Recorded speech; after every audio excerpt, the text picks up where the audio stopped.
Well, greetings and salutations, everybody. Welcome back to the channel. My name's John Campea, and this is not really the John Campea Show, although we're calling, obviously, you can see this is not a regular installment of the John Campea Show. This week, the week between Christmas and New Year's, I gave the entire crew off, but we still wanted to get some videos out, and we had to cover, of course, the best films of 2023, the best films of 2022, the worst films of 2022, and of course, today we are covering our most anticipated films of 2023. My name is John Campea. Thank you so much for joining me here today, guys. I hope you're having a wonderful Christmas to New Year's week going on.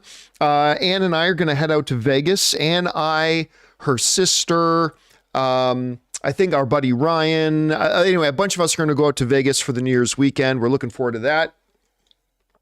And yeah, it's good to have you guys here. So here's where we are. The last couple of days have been great, doing the best of and the worst of. These are always fun. Most anticipated, though. I think most anticipated is my most fun list to do because there's nothing but potential. Nothing but potential, right? Like even with our best films list, we've seen them. And even our best films, we know what flaws they have and stuff like that. With the films that we are anticipating, there's nothing negative.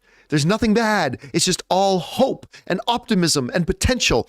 And these are the 10 films that we're going to talk about here today. Well, we're going to have 3 lists of most anticipated. We're going to have one from myself, one from Rob, and one from Chris Carr. And our lists are all a little bit different. And I'm sure your list is going to look a little bit different. But that's why I love making anticipated, looking forward to the year to come. And it's all just optimism, right? Now, sometimes it happens. We have a movie. You guys can relate to this.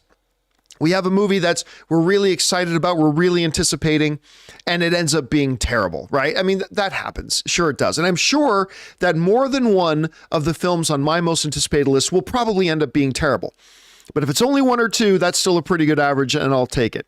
So here's what we're going to do today, guys. We're going to go through the lists, Rob's, Chris's, and mine. We're going to go through the 3 lists, and then we're going to just spend the rest of our day here taking questions from you guys. Do you have thoughts, opinions on the list? Are there movies that we left off our list that you think absolutely should be on there? Are you absolutely not looking forward to some of the movies we had on our list? And I want to hear from you guys. What are your most anticipated movies of 2023 coming up?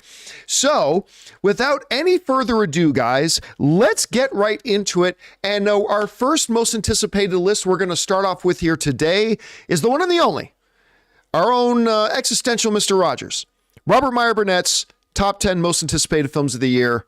Here we go. Number 10. I don't know if we're ever going to see this movie, but I'm curious more than ever. Ezra Miller's The Flash. Andy Muschietti coming off the It movies. Everyone says this film is great. Michael Keaton plays Batman again. How can you not want to see it? With all the shenanigans, everything that's going on, I want this movie to be good. If only so Chris Carr will finally admit it exists. I want this. Look, I've always wanted to see a Flash movie. I hope this movie's great. I like Ezra Miller's portrayal of the character. Hopefully, this will be good. Number 9, Aquaman and the Lost Kingdom. I loved Aquaman, the first Aquaman. It was goofy fun. It made me feel like I was a kid watching a Ray Harryhausen movie like Jason and the Argonauts. The last battle was crazy. Dudes on armored seahorses and sharks fighting in the ocean. What's not to love?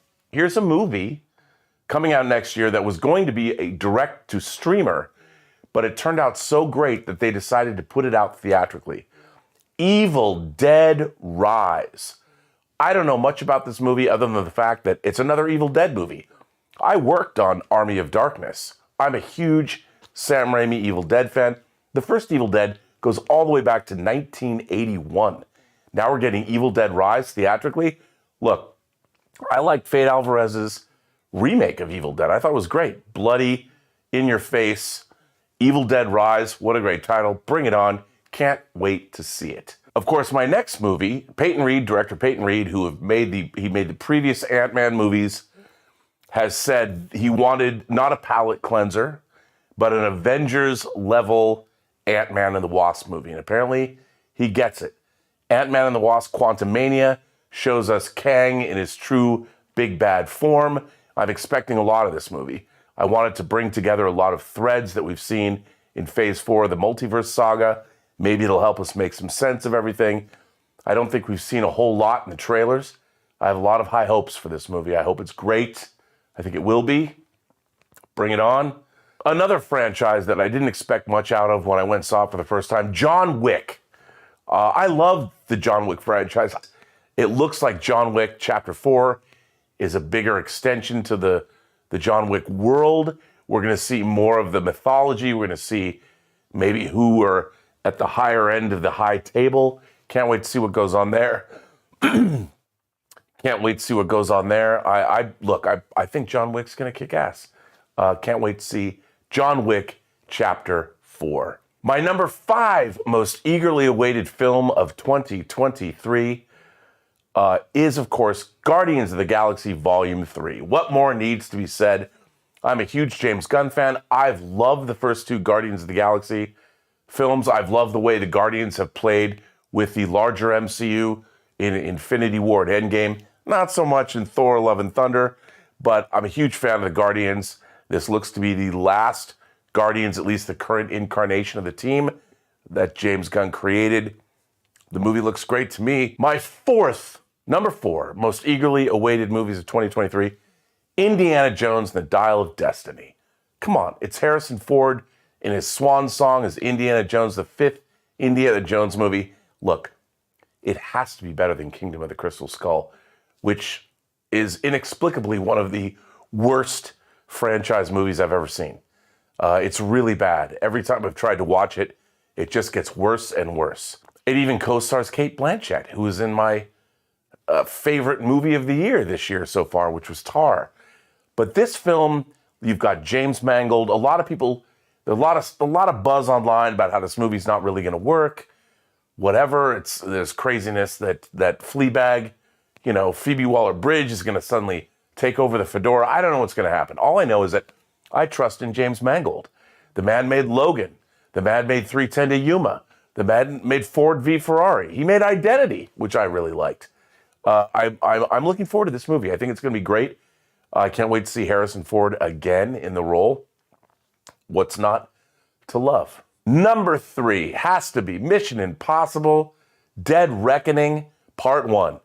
Once again, Chris McQuarrie and Tom Cruise come back, deliver another. It'll be the 3rd of 4 coming on the heels of Rogue Nation and Fallout. It'll be their 3rd Mission Impossible movie together. Chris McQuarrie has become Tom Cruise's go-to guy as far as writing is concerned. They, of course, made Jack Reacher together. They worked on Valkyrie together. They worked on Top Gun. McQuarrie was a producer and co-writer of that screenplay. So this movie looks bonkers. The trailer looks great. Seeing them come back together again, I expect to see. They've been out bonding Bond. Their Mission Impossible movies were better than all the Daniel Craig Bond films, with the exception of Casino Royale. Yes, even better than Skyfall. So I have high hopes. Number two, Oppenheimer. Look, Christopher Nolan is one of our world-class filmmakers, and I wasn't a huge fan of Tenet, but I mean, my God, I loved Following. I loved Insomnia. He came back and remade Insomnia for Warner Brothers. The Prestige, the Dark Knight trilogy. I love Inception. Interstellar I enjoy. He's a world-class filmmaker. He's got a style unto himself. All of his movies, whether you love them or only kind of like them, the man is a world-class filmmaker, and I'll watch anything. But the story of Robert Oppenheimer and the creation of the atomic bomb, what a fascinating story. I really like Dunkirk. I hope he makes 3 movies set during World War II. The Christopher Nolan World War II trilogy, of which I guess this would be The Empire Strikes Back, Oppenheimer. It looks great. Cillian Murphy looks like he's great. A cast of all A-listers. I can't wait to see this movie. And my number 1 most eagerly awaited movie for 2023, Dune Part 2. I loved Denis Villeneuve's take on Frank Herbert's Dune. I cannot wait to see the second part. There's going to be a lot more going on. We're going to meet the Padishah Emperor Shaddam IV. We're going to see Paul Atreides lead the Fremen. on the beginnings of their great jihad. The first Dune, peak verisimilitude. I loved the first Dune. I could have watched it for another hour. I really can't wait to see what he's done. I can't believe we're getting this movie so soon. It's one of the great discs of the year, and I've watched Dune like 6 or 7 times. I can't get enough of Dune, so Dune Part 2, most eagerly awaited movie of 2023. And that was Robert's top 10 most anticipated films of the year list. I don't think it was surprising to any of us that Rob had Dune as number one. Evil Dead, what was it called? Evil Dead Rising. I'm really glad he put that on the list because I'm really excited about that because like he said, that's one of those movies where it was meant to go straight to HBO Max and then HBO looked at it or Warner Brothers looked at it and said, this movie's way too good. Like this movie is way too good to just dump on HBO Max. We're going to put it out in theaters. So that's pretty exciting to me. All right. We're going to take, you guys have been firing in a lot of questions. So you know what we're going to do before we get to Chris's top 10 most anticipated lists, let's take just a couple of minutes and start addressing some of the super chats that you guys have been sending in here. And then we'll get to Chris's list. So we're going to start off here with Stephen DeLynn Wouters, who writes, 1 of 2. 2023 looks to be an even better year for movies than 2022. It absolutely does, like 100 times better. It was difficult to keep my most anticipated list down to 10 entries. Anyway, here goes mine. Top 10 and final super chat of the year. Number 10, Asteroid City. Number 9, Dial of Destiny. That's the Indiana Jones film. Number 8, Killers of the Flower Moon. Number 7, Oppenheimer. Number 6, Dead Reckoning. Number 5, Elemental. Number 4, that does look really good, by the way. Number 4, Guardians of the Galaxy Volume 3. Number 3, Across the Spider-Verse. Number 2, Dune 2, and number 1, Wish. That's a good list, Stefan. Very, very good. And I'm really glad you put Elemental on there. Now, I'm a little bit of a spoiler alert here. Elemental didn't make it onto my list, but I am very excited for it. I thought the trailer for it looked really good. And man, Pixar just knows how to create magic. All right, let's take a couple more here before we get on to Chris's list. Jared Vester writes, do you think Amazon is a good fit for God of War, or would you have preferred a different streaming service to handle the IP? I think Amazon is a great service to handle it. It's got a super global wide reach. It's got all the money in the world to put behind it. So I think it's a good home for it because that series is going to take a lot of money. That series, to make it look the way we want it to look, is going to take a lot of money. Amazon's got the deep pockets. Jared Vester also writes in, also, does your excitement for a series change depending on what streaming service it goes on? No. I mean, unless like a new Star Wars series is going to, I don't know, like Crackle.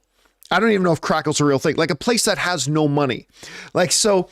but other than that, HBO's got money, Disney has money, Paramount has money, Peacock has money. I mean, it's all good. So no, not really. It doesn't affect it too much. Al Renshaw writes, if Tiamat contains adamantium and it's called Genosha containing mutants, then I would be up for that. Thunderbolts could be sent to retrieve it, but encounter Wolverine/mutants. They're not going to introduce Wolverine. Look. I don't know this as a fact. Okay, this is just me as a fan speculating. Could be right, could be wrong. But come on, man. They're not going to introduce Wolverine and Thunderbolts. Right? So I know I saw a lot of these reports going around that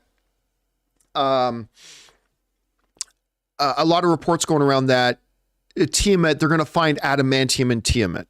I don't know that I believe those reports. Again, I have no information that contradicts that. I'm not saying I know for a fact that's not true. Not at all. I'm just saying I have a hard time believing that. So I don't know. I don't think they're going to introduce Wolverine in Thunderbolts, but if they did, that would be a bold move. All right, let's do one more before we get over to Chris's list here. Al Renshaw also writes, 1 of 2. My most anticipated, number 1, John Wick 4. I think it's going to be number 1 for a lot of people. Number 2, Ant-Man 3. Number 3, Shazam 2. Number 4, Guardians of the Galaxy Volume 3. Number 5, the Super Mario Brothers movie. Number 6, Spider-Man Across the Spider-Verse. Number 7, Dungeons and Dragons. I am really excited about that. Number 8, Transformers Rise of the Beast. Number 9, Indiana Jones 5. And number 10, Cocaine Bear.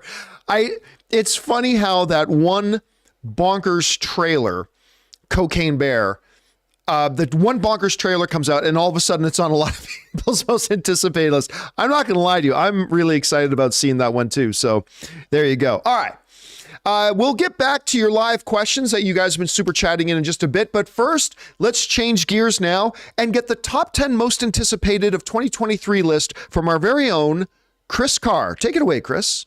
All right, most anticipated movies of 2023. I'm going to kick it off with an honorable mention because it's something I am cautiously optimistic about, and that is the Super Mario Brothers movie.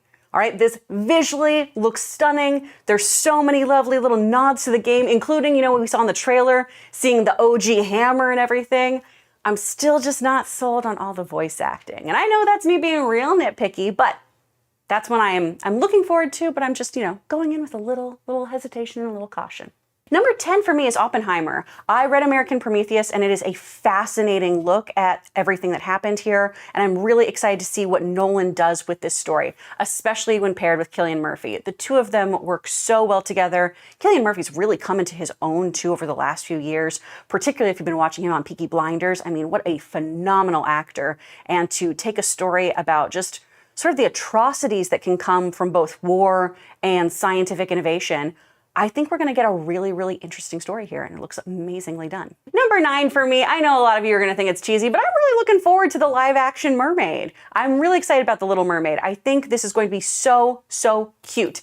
Plus, Halle Berry, she has an incredible singing voice. Did y'all hear her in that trailer? Whew, chills. I think it's going to be great. The cast is stacked. I think the music's going to be really, really wonderful. I'm really looking forward to that one. I know Disney live-action adaptations can be pretty hit or miss. I've got a good feeling about this one. Number 8 for me is the Dungeons & Dragons movie. This looks so fun. I love Chris Pine as a bard. I love all the nods to the actual gameplay. The fact that we've got a gelatinous cube in there, come on. It's gonna be a good time. And I think whether you play D&D or not, it's gonna be fun for everyone. Number 7, I'm gonna get shit for this, and I don't care. I'm really excited about the Barbie movie. I think it's gonna be weird and wacky, and I am so pumped to see what Greta Gerwig does with this, because you have a phenomenal writing team, a phenomenal director, a wild cast. I mean, Margot Robbie looks great as Barbie. Everyone who's playing their various different Barbies too is wonderfully cast in this. I still don't know what this movie is. I don't understand what it's about at all. And I think that's why I'm so interested in it, because it just seems like a weird, totally out of left field kind of movie to make. So we'll see what they do. Number 6 for me is Blue Beetle. First of all, we're so excited that it's getting a theatrical release. That's really, really cool. And it really does show that the studio has a lot of faith in this movie. Blue Beetle's also a kind of lesser known character when it comes to the DC comic book world. So I think this is going to be really cool for people to see everything about this character, learn more about Jaime.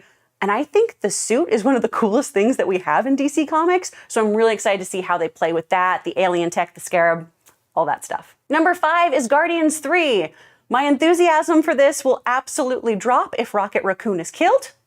I know that's what a lot of you think is going to happen. It might. That'll bum me out. But I'm really excited to see the conclusion of this version of the Guardians. We know that they're closing the chapter on this ragtag team, and I'm really, really looking forward to how we do that. It's always been a story about found family, chosen family, and I think that this is going to be a really emotional film, and as always, it's going to still deliver a lot of laughs. Number 4, Shazam! Fury of the Gods. A lot of mine are going to be comic book movies, but Shazam! Fury of the Gods, I'm really, really excited about. I love Zachary Levi in this role. The fact that we have the whole Marvel family coming together too is going to be really, really cool.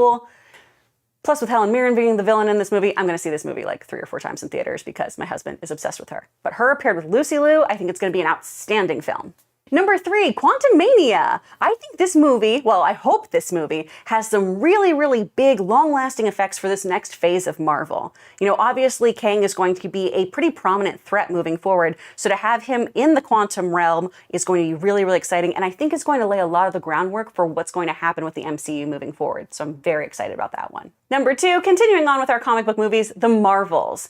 I don't know about you, but that credit scene, the post-credit scene from Ms. Marvel got me so excited about this, of them physically switching places. I'm really, really excited to see this. I can't wait for her to meet her hero, Carol Danvers, for the two of them to work together. I think this could be a really exciting film. And finally, in my number 1 slot, we have Across the Spider-Verse. This movie looks so good. We got to see some raw footage at CinemaCon, and I have been so excited ever since. We also just had a new poster drop that has so many different Spider-Men and women that looks crazy cool. We've got all kinds of Spider-Man in there. Sensational Spider-Man. We've got our punk Spider-Man who's going to be in there too. I'm really, really looking forward to this one. I love the big swings and the big risks that Lord and Miller take in their work. And I think that this movie is going to just, one, push the envelope of what animation can do, but also really push what storytelling can do. A lot of times I think when we think about genre movies, particularly comic book movies, we kind of do see them in a kiddified light, or we do see them as maybe lesser art. And we certainly have that approach with animation as a whole. And I really think these guys raise the bar in such a lovely way that you can't help but see the wonder and awe and the real joy in telling stories through animation, and particularly when you have great IP like Spider-Man. All right, and there's Chris Carr's top 10 list. I love these different lists because we get a bunch of different movies that aren't on each other's lists, and I love that. I'm glad she brought up Mario Brothers. I feel like her. Like, I want to be excited for it, but I'm a little bit of trepidation, but I hope it's really, really good. Anyway, the last list that we have to do here is now my list of most anticipated, and we will get to that in just a second. Let's jump over, though, and take some more of the live super chats that you guys have been sending in before we get on to my list. All right, we'll pick things up with Murray Reich, who writes, anticipated movies of 2023 in no particular order. Megan, Ant-Man, by the way, that is looking better and better to me. Ant-Man 3, Shazam 2, John Wick 4, Guardians 3, Spider-Verse 2, The Flash, Mission Impossible 7, Oppenheimer, The Marvels, and A Man Called Otto. I want to be excited about A Man Called Otto because it is Tom Hanks, one of the greatest actors of all time, one of the only people in history to win back-to-back Best Actor Academy Awards. It'll never be done again. I don't think that a feat will ever be done again. That said, but I'm not hearing great things about A Man Called Otto, unfortunately. I'm hearing it's actually not so good, but I don't know. I'm going to go see it myself too. All right. Murray Reich also writes, the 2023 films I'm curious to see.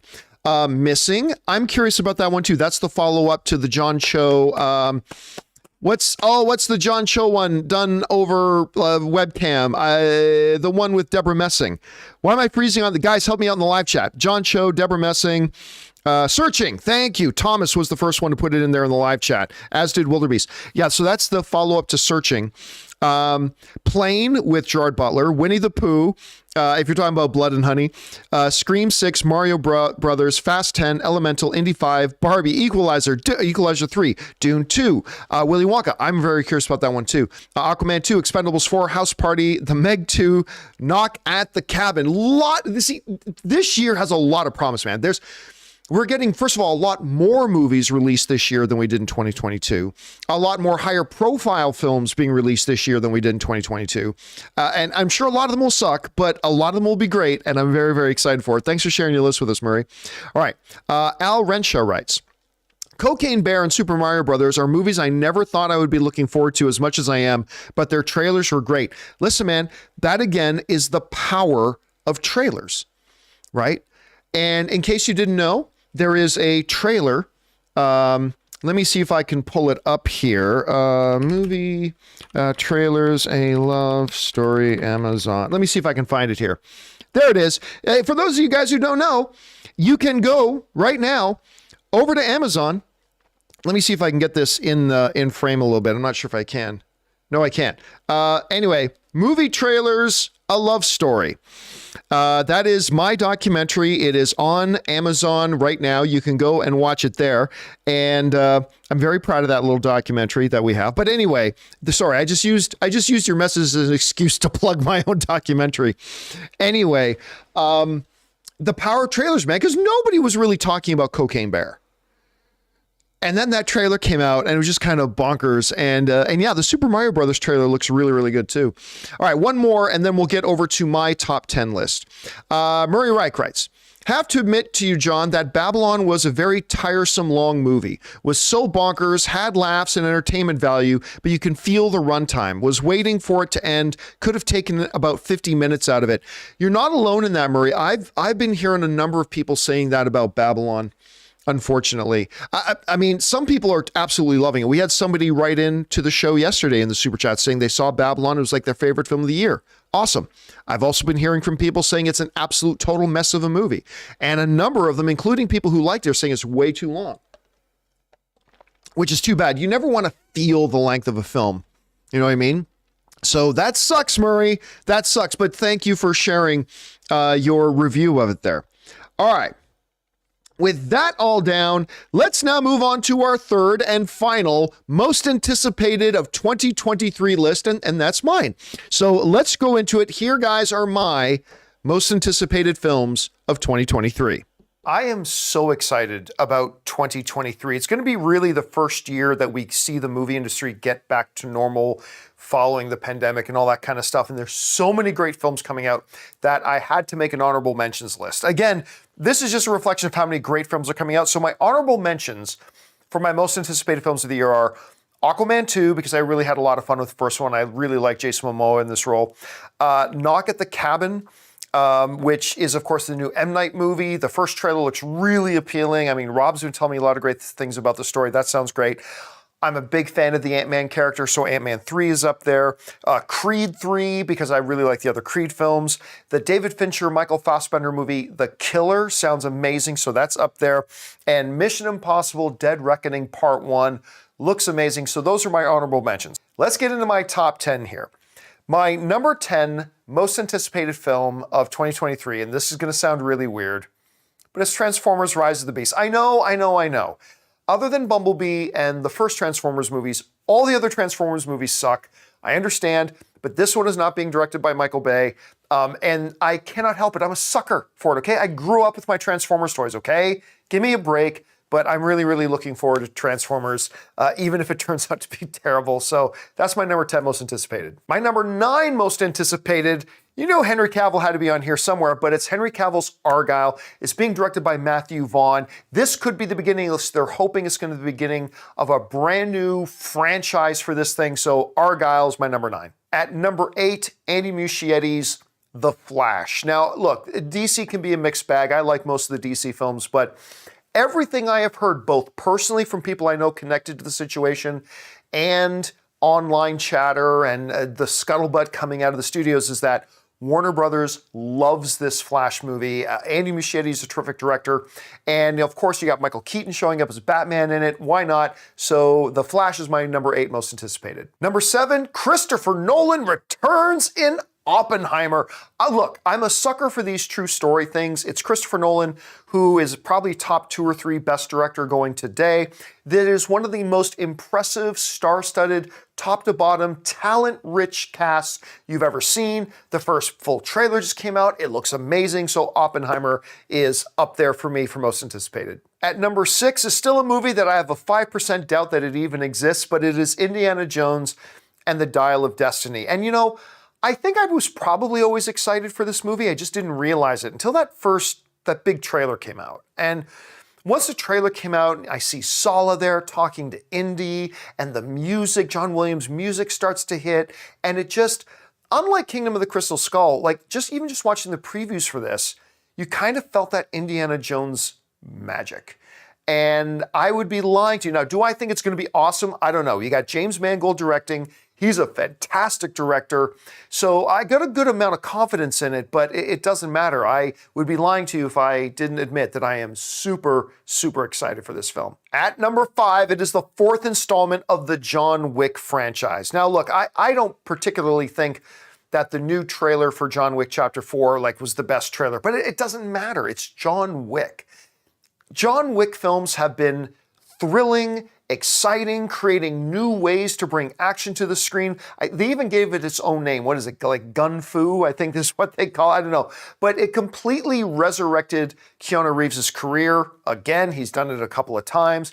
But this is just simply one of the most flat-out entertaining franchise of movies that you can watch, and I cannot wait for number 4. In my number 4 spot of my most anticipated movies of 2023, it's Martin Scorsese and Leonardo DiCaprio teaming up again for Killers of the Flower Moon. Reading the synopsis through all this kind of stuff, it just looks like it's going to be that Scorsese thing. Whenever Scorsese and DiCaprio have gotten together to make magic, it's been incredible. And I will admit, I'm a little personally connected, my accountant's wife, true story, my accountant's wife is one of the stars of the film. So I've got a little bit of a personal connection there too, but honestly, even if that wasn't the case, Killers of the Flower Moon has got to be most people's on their most anticipated list. Okay, so now we get into the top 3, and this one was going to be lower, maybe even only in my honorable mentions list, even though I love the franchise, and that's Guardians of the Galaxy 3.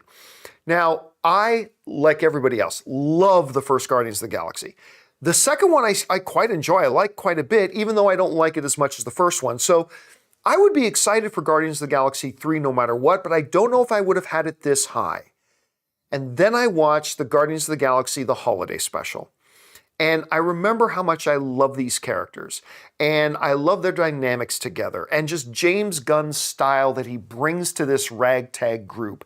And after watching the holiday special, I was foaming at the mouth to watch the third one. So Guardians of the Galaxy Volume 3 goes all the way up to my number 3 most anticipated film of 2023. Now, as we get into my number 1 and number 2, I was struggling with this because one day I'd feel like one should be number 1.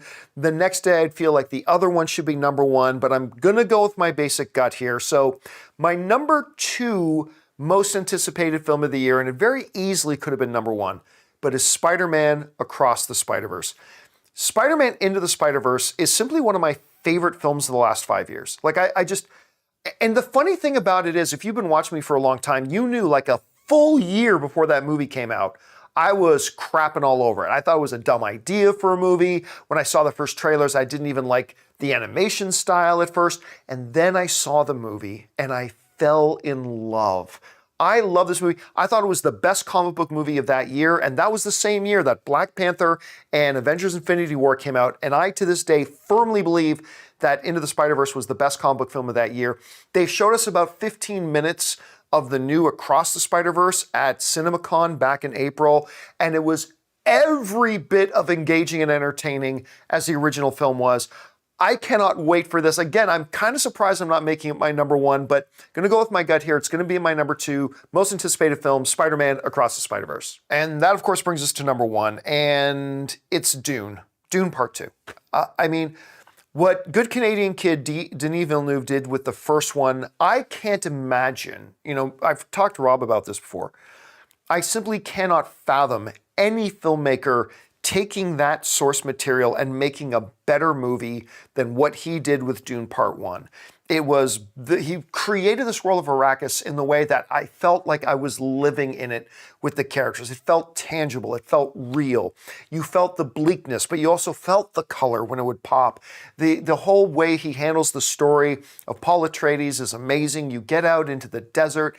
That's amazing. The worms were the visual representation of worms was incredible, but they never relied on the visuals. Even though they're some of the best visuals of the year, they never relied on that.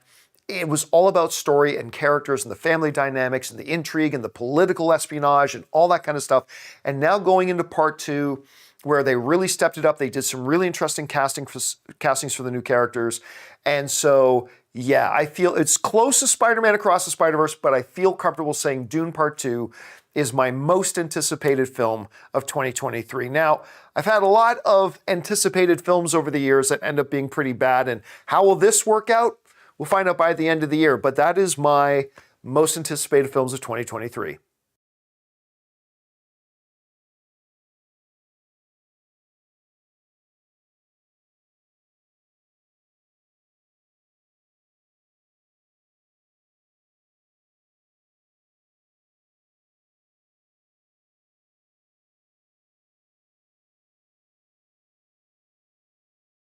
It's good to have. Sorry, the look. Everybody's saying that the mic was muted. Is it still muted? Or are we back now? Are we on? Oh, everybody's saying we're still muted. Oh no, now we're saying it's fine. Anyway, I was saying, there you go. There's my list. I mean, again, I had to make 5 honorable mentions again because there are just too many. Because who's not excited for Creed 3? Who's not excited for Ant-Man 3? Who's not excited for Mission Impossible? I mean, so I had to have a bunch of those there. And yeah, it is what it is. I mean, again, every year we put together these anticipated lists, and every year at least a couple of them will end up sucking. So I'm sure a couple of these films on our list will absolutely end up sucking. We'll be heartbroken. But as long as a couple of them are really, really good, then we'll be excited. All right. Guys, with that down, let's keep on going here with your live questions here for the rest of the day. Where'd we leave off? We left off with Murray, so we'll pick up with Daniel Vakura, who writes, I mentioned Holy Spider yesterday. It's a foreign film based on a true story about a journalist tracking down a serial killer, Saeed Hansai, who targeted sex workers. It has very good reviews. I've never heard of the film. Thank you for putting that on there. I will keep my eyes. Is that on a streamer? I'm assuming it's on some kind of a streamer. So let me know where we might be able to find it. Thank you, Daniel. Purple Queen writes, greetings and salutations, John. Hope you had a joyful Christmas. I did have a joyful Christmas. Thank you very much. My most anticipated movies are Super Mario Brothers. I'm very excited about that one too. I very easily could have put that in my honorable mentions list. Elemental, me too. Barbie, Guardians 3, Scream 6, and The Marvels. Yeah, I'm glad Chris had a bunch of those on her list because it's just that, because I'm not really all that excited about Scream 6, but I am excited about Elemental. I'm excited about The Marvels. I'm excited about the Mario Brothers, but that's just the thing. You only have so much room on your lists. And so I could only put in so many, but yeah, I'm very excited about a lot of those ones too myself. Thanks for that, Purple Queen. Okay. Next up, we have Lee Crow, who sends in a $20 super chat. Thank you, Lee, so much for supporting us on that level, dude. And Lee Crow writes, yo, John, happy holidays. Tech question. I love tech questions. Got a sweet drone for Christmas that takes great 4K footage. Recommendation for editing software for Windows. Money isn't an issue, but I am a beginner. Thank you and bring on the filthy. Okay, the best thing for you to do, honestly, is to go out and grab yourself, even though you said price isn't really an issue, really the best thing you should do is go out and get yourself DaVinci Resolve. It is my personal editor of choice. And here's the great thing about it is a professional level software. A lot of people, most people I think still use Adobe Premiere, but a lot of people are switching over to DaVinci Resolve. And here's the great thing about it. The main version of it is free. And then if you want to upgrade to the pro version, and the main version, the non-pro version, has like 95% of the functionality. There's only a few things it doesn't do, but it's got everything you need and it's free. It's absolutely free. So then if you decide you do want to upgrade and go to the pro version, it's $300 flat. And that gets you a lifetime license. Like with Adobe Premiere, you got to pay like $60 a month. With DaVinci Resolve, you pay a one-time $300 fee. It upgrades you to the pro version, and that gives you a license for life. All upgrades and all that kind of stuff, I believe. But again, the best part is you can just start using it for free. So I would, and again, a lot of pros are using, all the pros use the color correction in DaVinci Resolve, but a lot of pros are just using the editor now too. I highly recommend go check out DaVinci Resolve. Again, it's free. You can't go wrong. You can't go wrong with free. All right. Let's see here. Next up, hopefully you find that helpful, Lee, and good luck on your adventure of editing that drone footage, man. All right. KC Mack writes, out of everything coming out next year, my top two would have to be Into the Spider-Verse and Guardians of the Galaxy Volume 3. Again, Guardians, like I said in the video, Guardians 3 would have been on my list somewhere, like either in my honorable mentions or maybe my number 10, 9, or 8 spot. But watching the holiday special just rocketed it, no pun intended, rocketed it up my list. Because it just reminded me how much I love these characters and I love their dynamics together, and ended up being on my number 3. All right. Next up, we got Patrick Conway, who writes, number 10, Wonka. I am looking forward to Wonka. Timothy Chalamet playing a younger Willy Wonka. I think that's going to be really good. Wonka, number 9, Next Goal Wins. Very excited about that. Taika Waititi's movie. And number 8, Oppenheimer. Number 7, Transformers. Number 6, Spider-Verse. Number 5, Ant-Man. Number 4, John Wick 4. Number 3, Mission Impossible 2. Number 2, Indiana Jones. And number 1, Guardians of the Galaxy Volume 3. You're seeing a lot of people mention Guardians. A lot of people mention Guardians. And by the way, it was really tough for me to decide between Spider-Verse or Dune, but got to give it to Dune, even though Spider-Verse is right up there. All right, Aiden Foley writes, how do you say Merry Christmas on Pandora? Feliz Navidad. Actually, Aiden, that's not bad. That's not bad. All right, Ethan Holgate writes, my top 10 most anticipated movies of 2023 are Dune 2, Guy Ritchie's Operation Fortune, I don't think that one turned out well. At any rate, number 8, Guardians 3. Number 7, Spider-Man Across the Spider-Verse. Number 6, Expendables 4. Number 5, I wish I could be excited about Expendables, but I'll give it a shot because I love Sly. Number 5, Indiana Jones. Number 4, Knock at the Cabin. Number 3, Oppenheimer. Number 2, John Wick 4. And number 1, Mission Impossible 7, Dead Reckoning.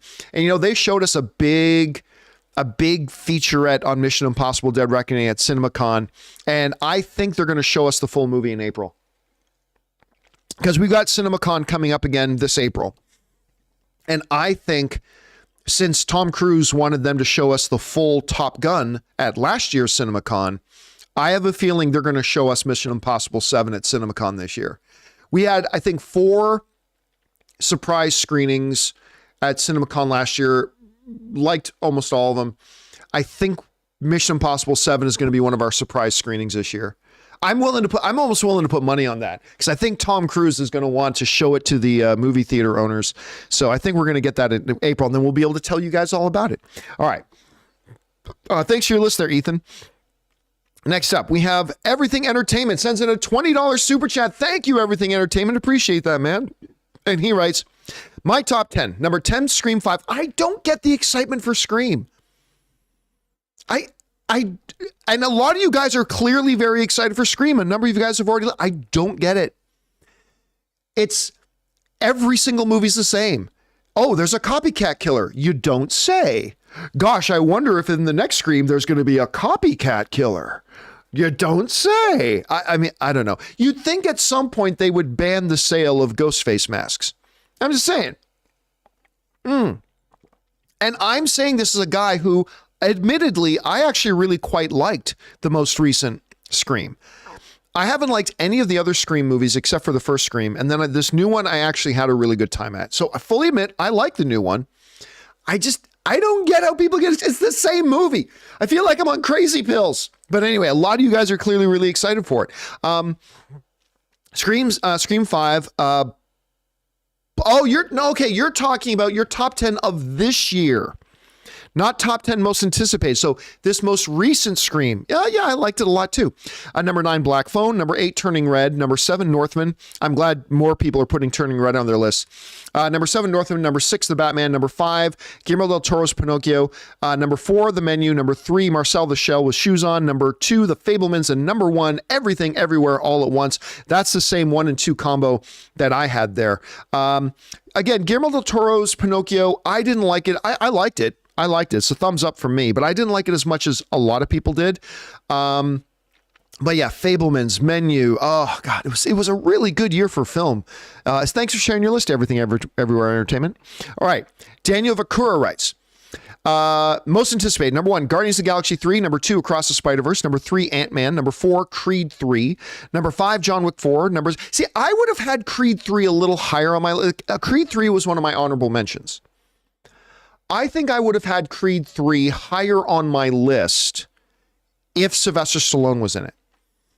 Now, Sylvester Stallone not being in it doesn't take it off my anticipated list, but I'm just saying I think it would have been a lot higher if Stallone was in it. Anyway, number 6, Flash. Number 7, Dune Part 2. Number 8, Knock at the Cabin. Number 9, The Killer, David Finch with Michael Fassbender. That movie I think is going to be bonkers good. And Michael Fassbender needs a good movie because he has had a lot of crap over the last number of years. And he really needs a good movie because he's a terrific actor. And number 10, Killers of the Flower Moon, Leonardo DiCaprio, Martin Scorsese. Thanks for sharing your list, man. Richard K. writes, did you see the show The Last Kingdom on Netflix? If so, your thoughts. There are so many shows with the word kingdom in it that I can't remember. It's not the one, the Korean zombie one, is it? Like, I can't remember if that's the Korean zombie one or not. If so, I did see that, but I can't remember if that one's just called Kingdom or if it's called The Last Kingdom. Anyway, there's a lot of shows with the word kingdom in it. There's an MMA show called Kingdom with Frank Grillo and what's the one handsome boy's name? Jonas. Nick Jonas and Frank Grillo. That was actually a really good show. I don't know if any of you guys watched that one. It was called Kingdom, and I know there's a bunch of shows called Kingdom, but it was also called Kingdom. It was about this family that is in MMA. Frank Grillo's the father. It's really, really, really good. You should check it out if you get a chance. All right. Next up, Dan Vercoeur writes, honorable mentions would be Mission Impossible Dead Reckoning Part 1, Blue Beetle. I'm glad Chris had that one on her list because I'm looking forward to that too. Shazam, Indiana Jones, and Ari Aster's Beau is Afraid, looking like a great year. Dude, it's going to be a fantastic year. 2023, again, I've been telling you guys this for years. Like 2022, we're out of the pandemic, but 2022 is still going to be a year where we feel the effects of the pandemic. Remember, I said that last year, that the thing's going to end, but we're going to still feel the after effects of it for all through 2022. And we saw that this year with fewer releases, big, long, 3-month-long gaps between major tentpole films, all that kind of stuff. 2023 is going to be the year that we kind of get back to quote unquote normal. And I think this is going to be a fan-freaking-tastic year for movies. I'm really, really excited. All right. Next up, Josh Becker writes, my 5 anticipated of 2023. Number 5, Mario Brothers. Number 4, Across the Spider-Verse. Number 3, Mission Impossible. Number 2, Oppenheimer. Number 1, Dune Part 2. I'm just telling you what, that is going to be the best film of the year. That's going to be the best film of the year. Obviously, I haven't seen it. I can't say that as a fact. That is just my speculative prediction. But when you look at how good the first one was, and you looked at it won more Oscars, it didn't win Best Picture, but it did win more Oscars than any other film. I think Dune 2 is going to be the best movie of the year. Again, just me predicting, just me speculating. I haven't seen it. Maybe I'll watch it and it'll suck, but obviously it's going to be number 1 on a lot of people's lists. All right. A. Marsalis writes, everyone is hitting you with their most anticipated movies. I'll be different. My most anticipated Star Wars content is number 1, The Mandalorian, season 3.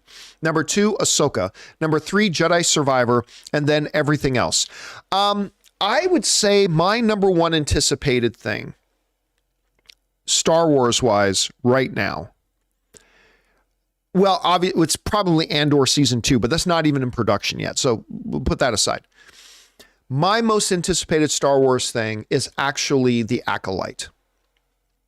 That to me has the most promise. Now, I say that because I know what I'm getting with Mandalorian, right? Rob and I were talking about this the other day. I know I love The Mandalorian. I love it, but I know what I'm getting from it, right? With the Acolyte, there's a lot of unknown things to that, but it makes me very, very excited. So I'd say probably the thing that I'm most excited about is The Acolyte. I'm also really looking forward to seeing Rosario Dawson in Ahsoka, or what the show, it looks like the show should really be called Star Wars Rebels, the live action series, but whatever.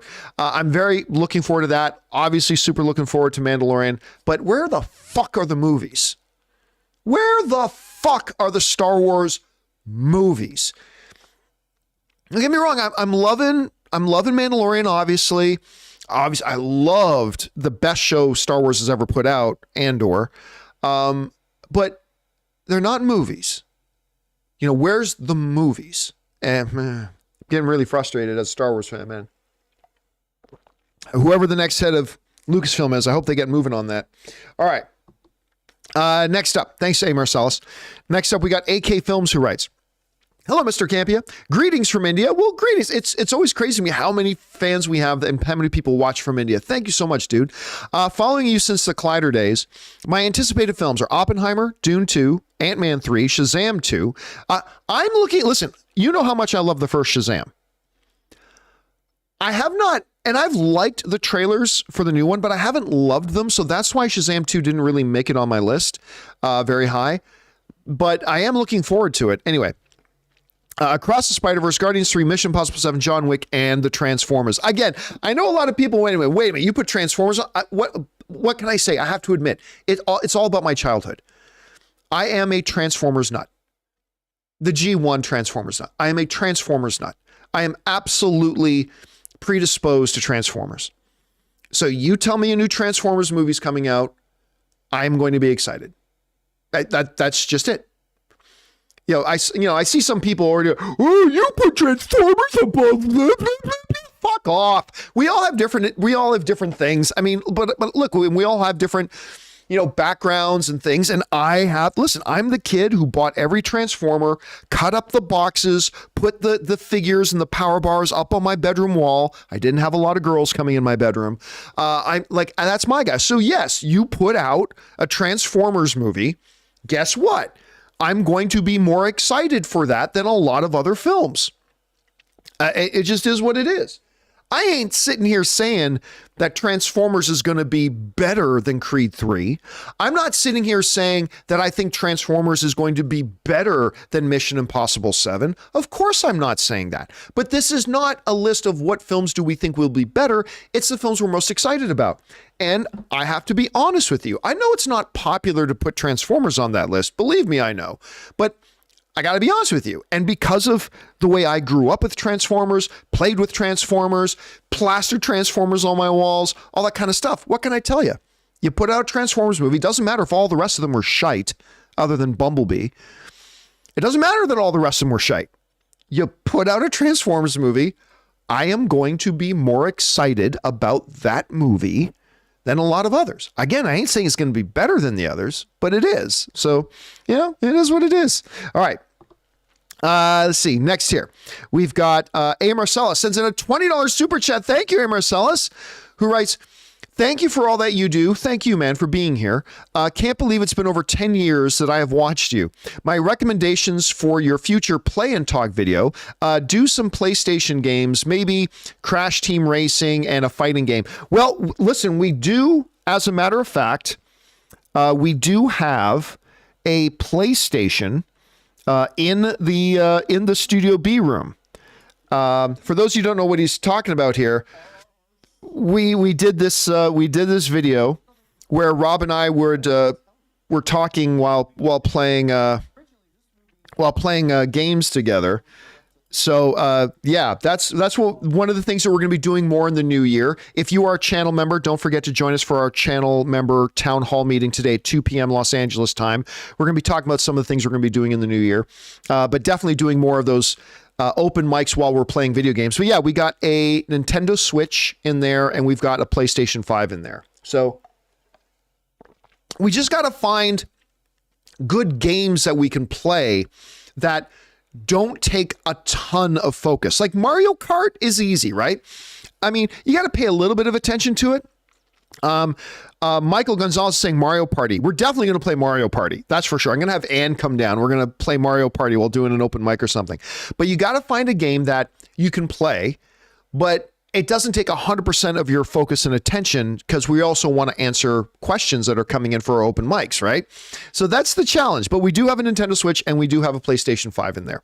All right. Thanks for that, A. Marcellus. And I'll keep my eye out for that Crash Team Racing. A fighting game might be too involved. I don't know. We'll see. Maybe Smash Bros or something. All right. Thanks, A. Marcellus. Appreciate that, man. Daniel Vakura writes, "I forgot Oppenheimer in my honorable mentions. Oops, no problem. It's easy. I think, look, every movie fan is looking forward to Oppenheimer, right? Tenet was a bit of a bump in the road for Christopher Nolan, but I don't think any other filmmaker could have come close to making that movie as good as it was, right? Like a lot of people didn't love Tenet, but that's the thing about Christopher Nolan. He takes big swings. And I don't know if any other director could have made that movie better than Christopher Nolan made it.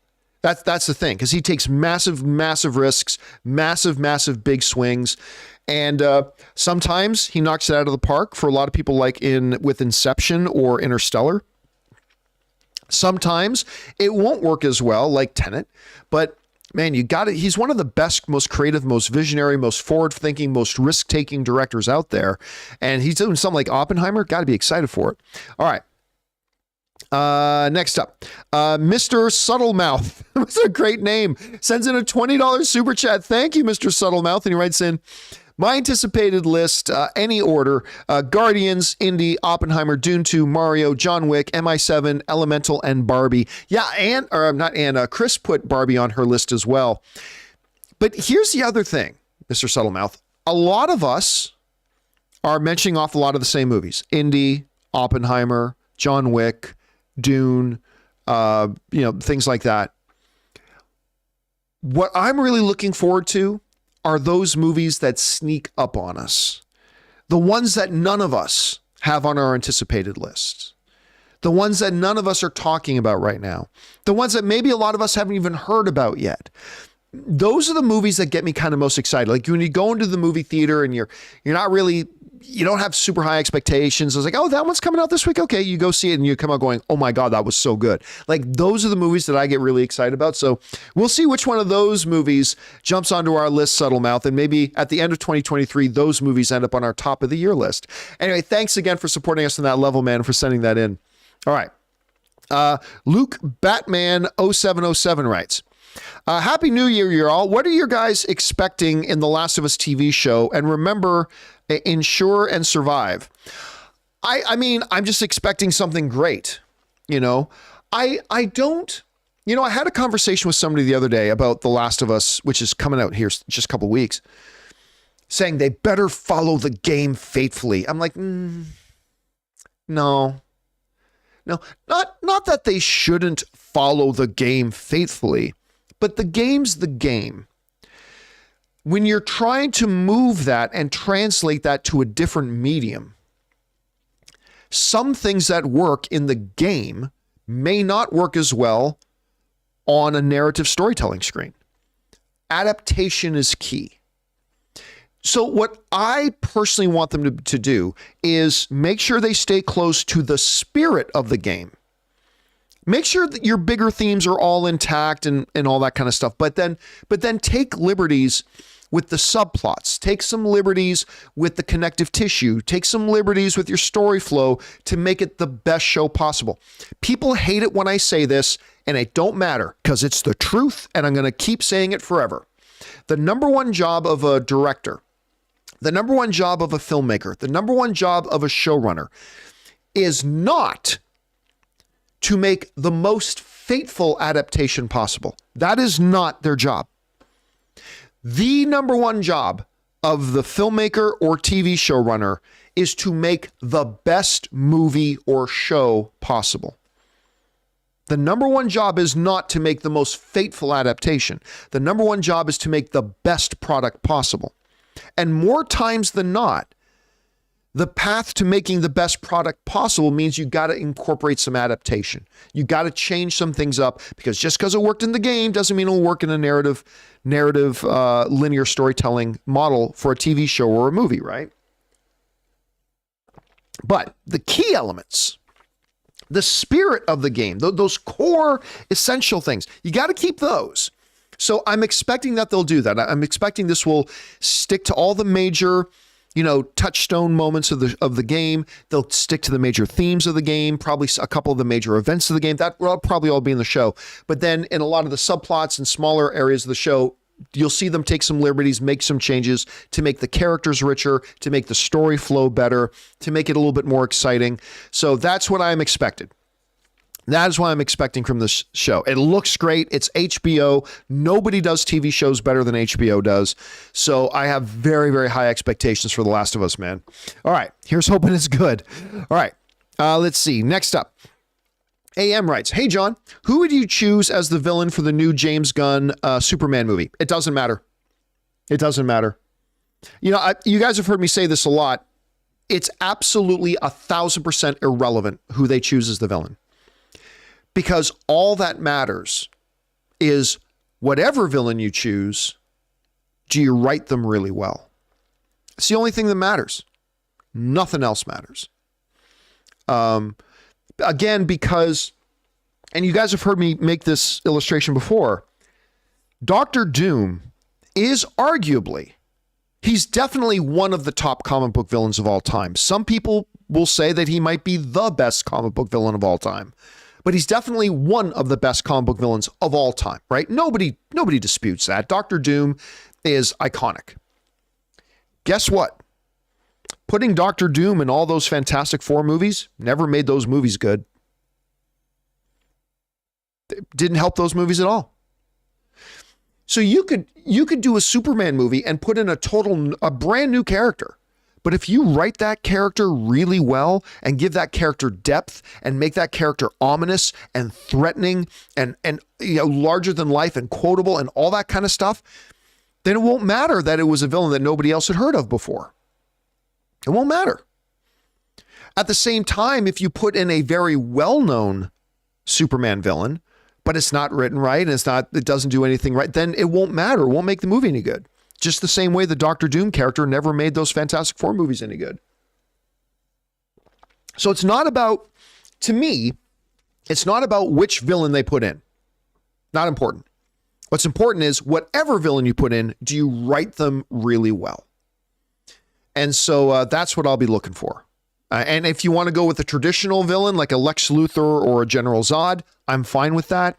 You want to go with something a little bit more obscure as far as the average movie-going audience, like a Parasite or Kryptonian or whatever, fine, go do that. You want to make up a brand new villain that's never been in the comic book pages, fine, do that. All that's going to matter is do you make a great villain? And just picking one that was great in the comics doesn't help if you don't write them well. So yeah, that's why when people ask me who should be the villain in the next X-Men, who should be the villain in the next Spider-Man, who should be the villain in the next Batman, my answer is always, it doesn't matter. It really doesn't matter. All that matters is, do you write them great? Because look at Penguin in Matt Reeves, the Batman, right? I think a lot of people hear it's going to be a gritty book, and we're going to put Penguin. We're going to put Penguin in it. Who got excited? Anybody? Bueller? Did anybody get excited when they heard Penguin was going to be in Matt Reeves' Batman? No, nobody got excited hearing that Penguin was going to be the villain. Did anybody get excited when they heard Riddler was going to be the main villain in Matt Reeves' Batman? Nobody got excited when they heard Riddler's going to be the villain in the Batman. Nobody cared. But what happened?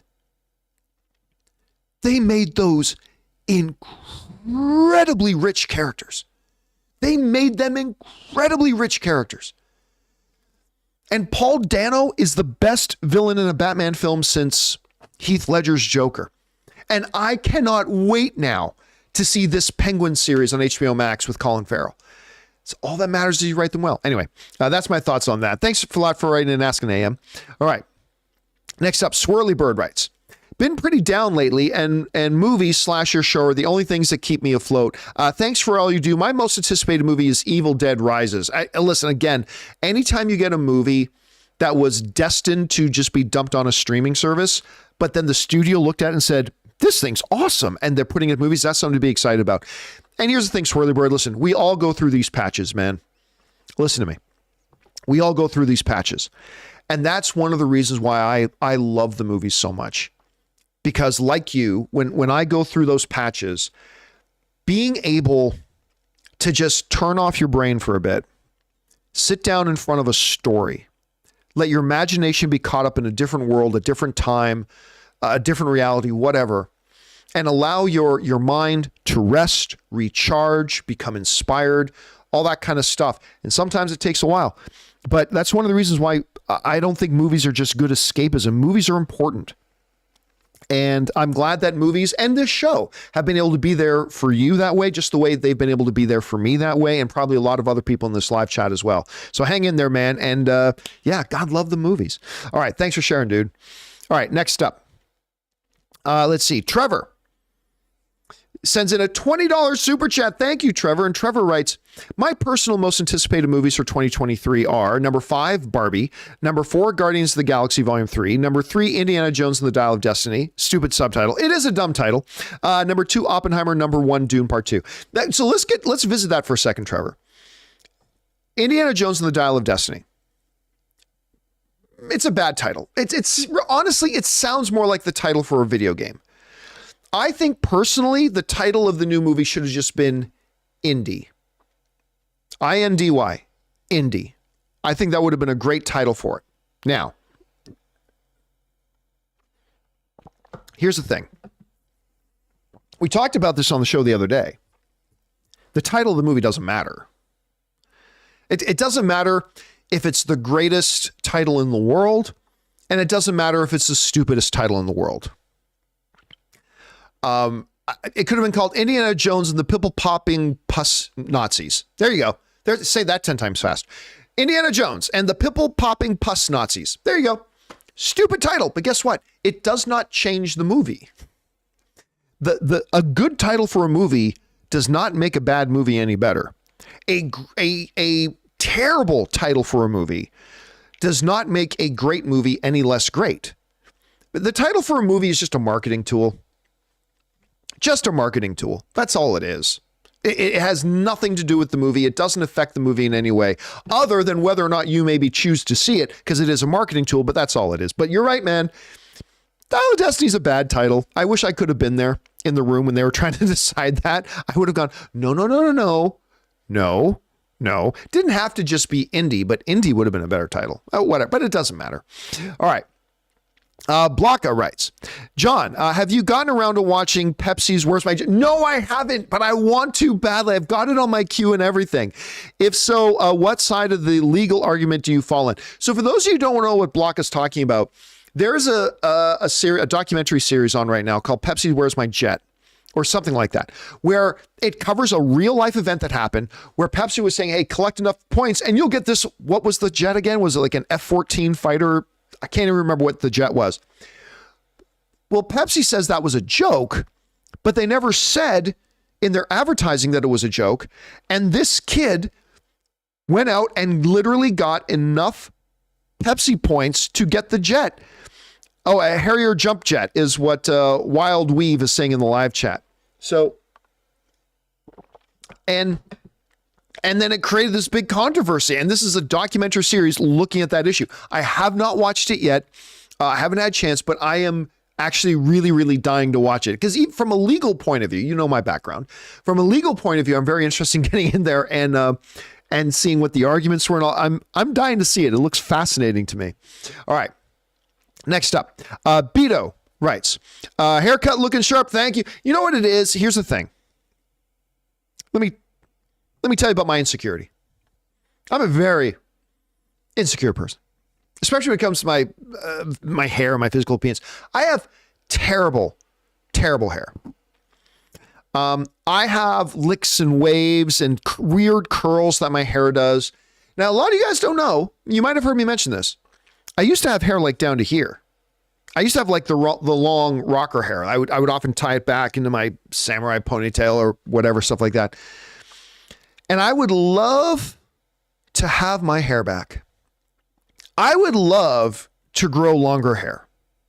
The problem is I have awful, awful hair. Because it does, I have like, even with the hair this short, can you see the lick that happens right here? Can you see that lick action happening?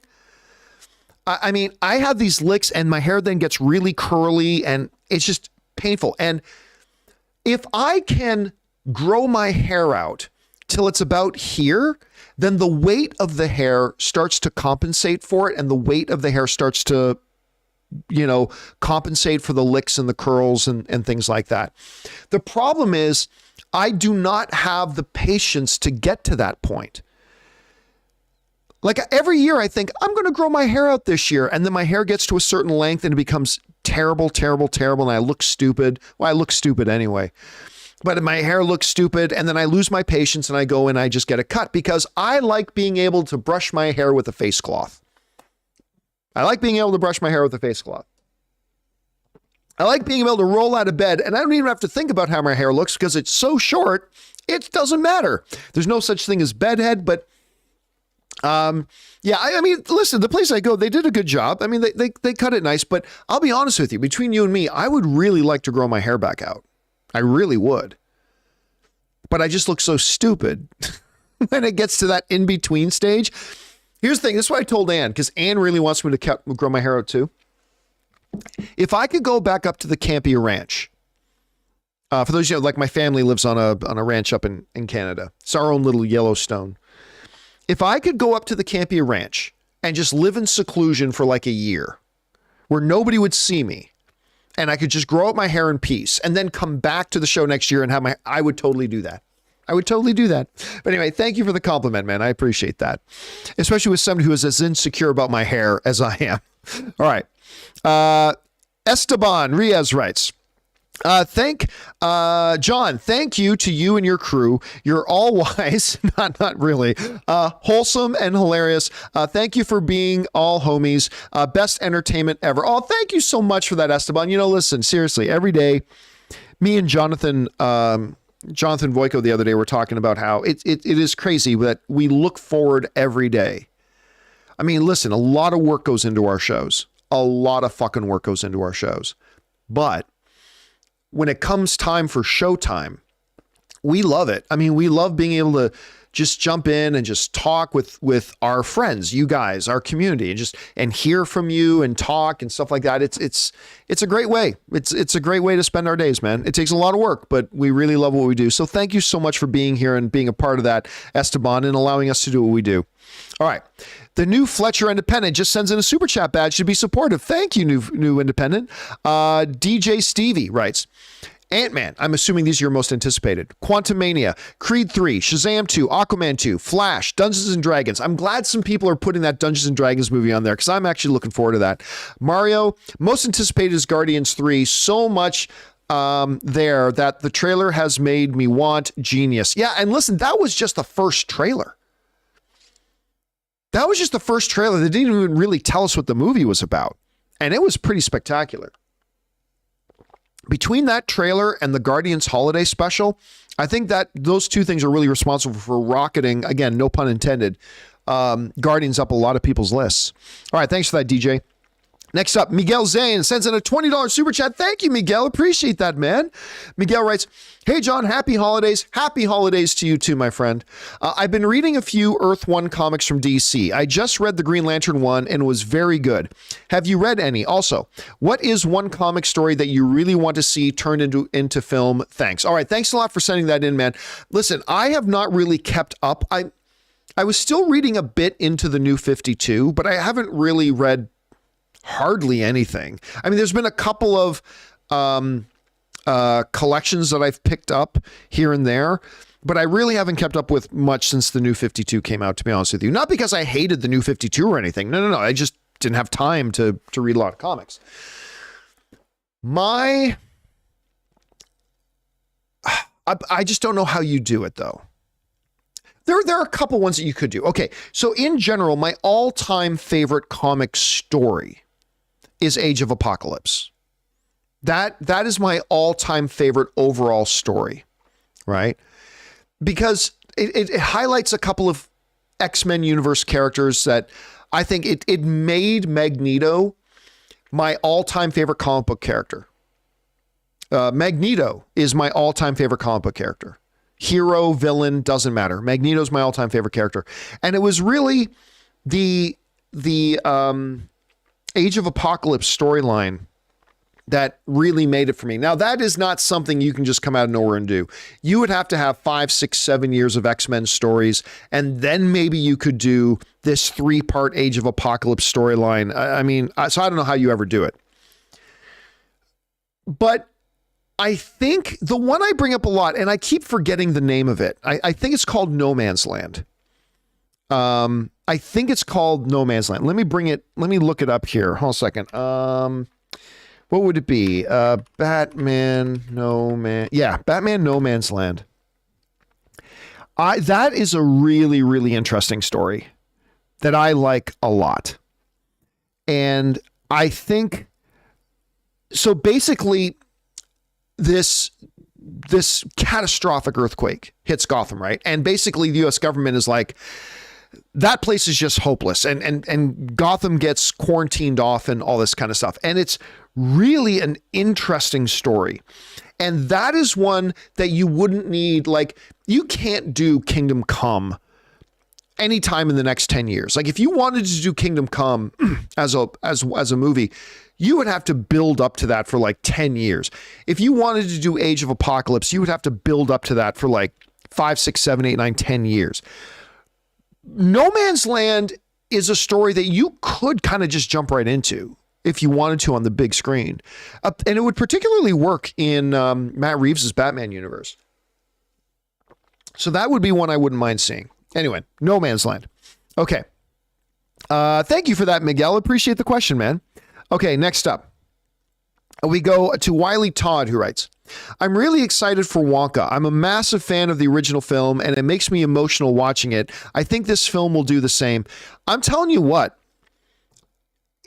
even if it wasn't Timothée Chalamet, who is not the best actor in the world right now, but I think 10 years from now, he will be the best actor in the world. Anyway, I love his art. He's great at what he does. But I am very taken with Wonka.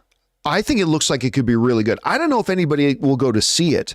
I don't know if it's going to bomb at the box office, but I think it's going to be really good.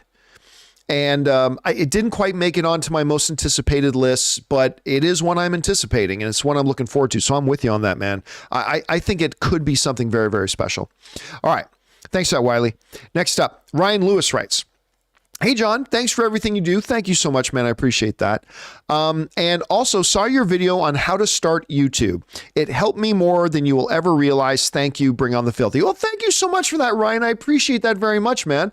And let me know if you think this would be interesting or not. A bunch of people, including my wife, have been trying to get me to do an online course on the fundamentals of doing YouTube. I've done this for a while. I've had some success. And, you know, I whipped together a couple of videos that are online and I think will be helpful. One was 8 years ago called How to Get Started in Blogging, Podcasting, and YouTubing. I did one about a year or so ago called How to YouTube, but that was kind of more, you know, off the cuff kind of stuff. But I've been thinking about doing an actual online course and creating an online course for people who want to get into YouTube. And it would cover a lot of things from the principles, the philosophy of it, strategic planning, the technical side of things, how to use this, that, or the other, how to make the best pre-recorded videos, how to properly live stream, you know, all that kind of stuff, and making it a course that I would not do for free.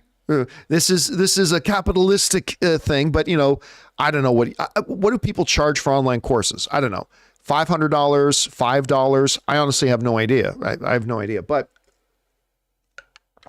I've been thinking about putting a course together. The problem is that would be really that would take a lot of time to do it right. That would take a lot of time, but I'm thinking about it. Let me, you know what? Help me out here. A little bit of, we'll call this the market research segment. I'm going to put up a poll.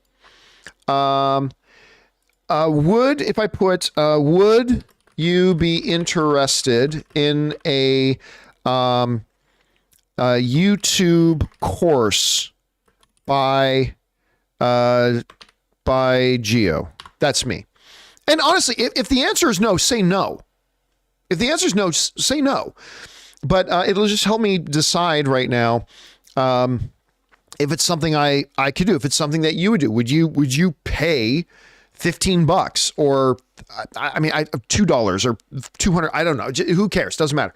Would you be interested in that course? I don't know. Maybe not enough people are interested in doing YouTube. I don't know. All right. Anyway, thanks for bringing that up, man. And I'm glad you enjoyed those videos, my friend. All right, let's keep going here. Next up, we got Dumb Brodor, who writes, one of two. If Gunn wanted to wreck his DCU Superman's appeal from the start, what would be the most efficient way for him to do it? Get the writers of Snake Eyes or the writers of the Supergirl TV show to do it? I don't listen. Here's the thing.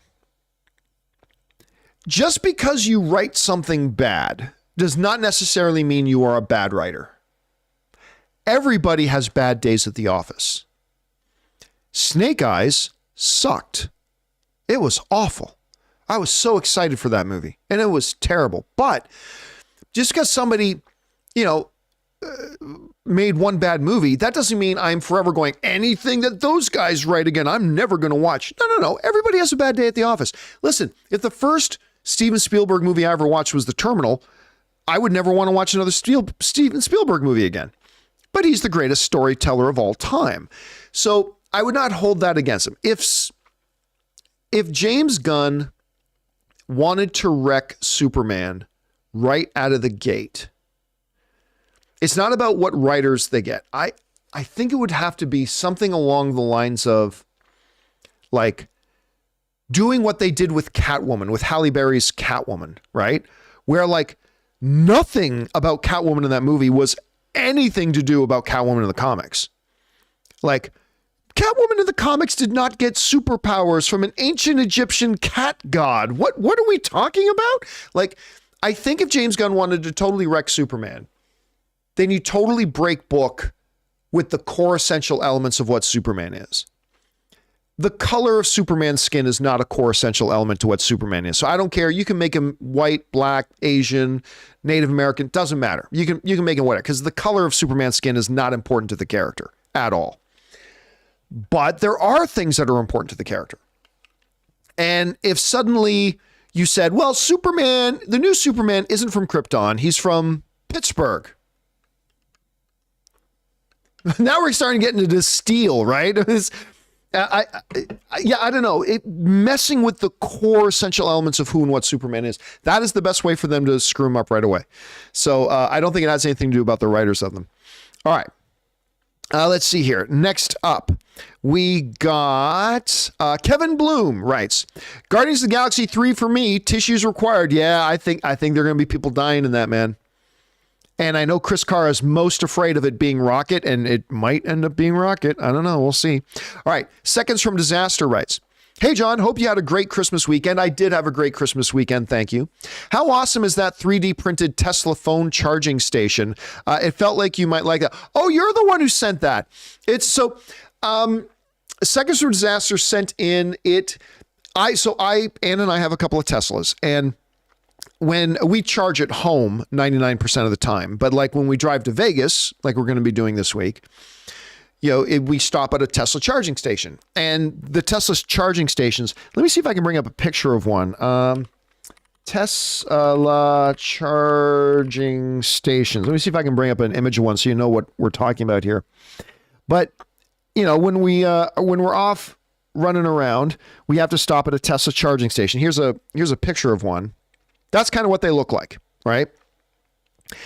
And dude sent me this cardboard thing where it looks like a Tesla charging station, but you can actually have the cable in it to charge your phone. It was a very creative little thing. I appreciated that a lot, man. Thank you very much. All right. Next one up. We got Prince Zodiac, who writes, I wanted to ask, have you found / used the Easter eggs in your Tesla? Have you made it dance, need a vid, love show, been sub a while on smart TV, no chat, but watching? Well, thank you so much. I love it when people send me pictures, honestly, of them watching the John Campea Show on their TVs in their living room. Because I'll be honest with you, we kind of make the show for its best viewing experience to be on a television. I get it. Like 70%, maybe a little less than 70% of the people who watch our show watch it on their phones, right? They watch it on their phones, and that's fine. That's great. I love you watching our show however you watch it. But we kind of make it in the vein of ESPN, right? So we kind of make it to be watched on TV. So I love it when I hear from that. Yeah, I've done a bunch of the things. For instance, to open the charging port on the car, I love this one. You hit the voice command, and if you say open butthole, the charging port will open. I don't know. It's just fun little things like that. You can make it do a Christmas light show. You can make it, there's a lot of really cool little fun things they put into the Teslas. Hey, Elon might be ruining Twitter, but the guy makes a damn good car. He really does make a damn good car. And I do love those cars and all the little cool little Easter eggs in them. All right. Next up, we've got Thomas, who writes, best of 2022. Number 1, the Beatles rooftop concert. Number 2, Everything Everywhere All at Once. Number 3, The Banshees of Inisherin. Number 4, Nightmare Alley. Was Nightmare Alley 2022? I thought I'm terrible with movie dates. I could have sworn Nightmare Alley was 2021. Anyway, it wouldn't have made my top 10 list anyway. Number 5, The Northman. Number 6, Glass Onion. Number 7, The Watcher. Number 8, The Menu. Number 9, Fire of Love. That one's really good, actually. And number 10, Top Top Gun Maverick. All right. Thanks a lot for this. And some people saying, yes, it was. Yeah, Nightmare Alley was 2021. Maybe you didn't see it till 2022, but I think technically Nightmare Alley is a 2021 film. All right. Thanks for that, Thomas. Appreciate you sending in your list, man. James Argento writes, what comes first, next Ant-Man or Mandalorian trailer? Ooh. When does Mandalorian season 3 come out again? March? Season 3 trailer, or season 3 release date. Is it March? Yeah, you guys are saying March 1st. Okay. Ant-Man comes in February, but we've already had the first Ant-Man trailer. TV, you don't have as long lead time as you do for movies. So I'm going to guess that the next thing we get will be an Ant-Man trailer. Ant-Man trailer will be the next trailer we get. Between Ant-Man and the next Mandalorian trailer, I think the next one we're going to get is our next Ant-Man trailer. I don't know that for certain, obviously, but that's my guess. All right. Last question we're going to take here, guys, just for a minute, because my drinketh runneth empty. That was it. That was my last sip. I need to refill my drink and stretch my legs here for a second. So we're going to take a 2-minute break here in just a minute. But let's first do Steven Gonzalez, who writes, hey, John, I loved you and Rob playing Mario Kart. Thank you so much. That was a lot of fun. My top suggestion for you guys to play next is Marvel vs. Capcom 3. It's a super fun, even if you don't play fighting games. I don't know if a fighting game is the best thing to do while we're trying to answer questions. And I'm going to guess that Rob sucks at it because I know I suck at it. I really suck at fighting games. So I don't know if that would be the best one to do, but I don't know. Maybe. You know, somebody else was suggesting another fighting game, Super Smash Brothers. So maybe that or Marvel versus Capcom, stuff like that. Maybe we'll try it. I mean, listen, I'm going to be honest with you. When it comes to the fighting games, I'm just a button masher.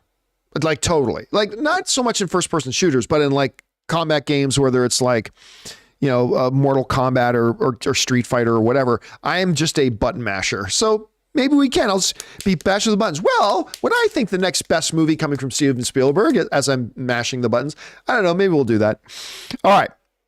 Okay, guys. Like I said, we're going to take just a quick short break here. We've been going for an hour and a half now. So I'm going to go refill my drink. You guys talk amongst yourselves, run, grab something to eat, maybe take a bathroom break, but don't go anywhere, guys. Like 2 minutes and we will be right back.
All right, guys, and we are back. Thank you for your patience and indulgence as I took a little bit of a break there.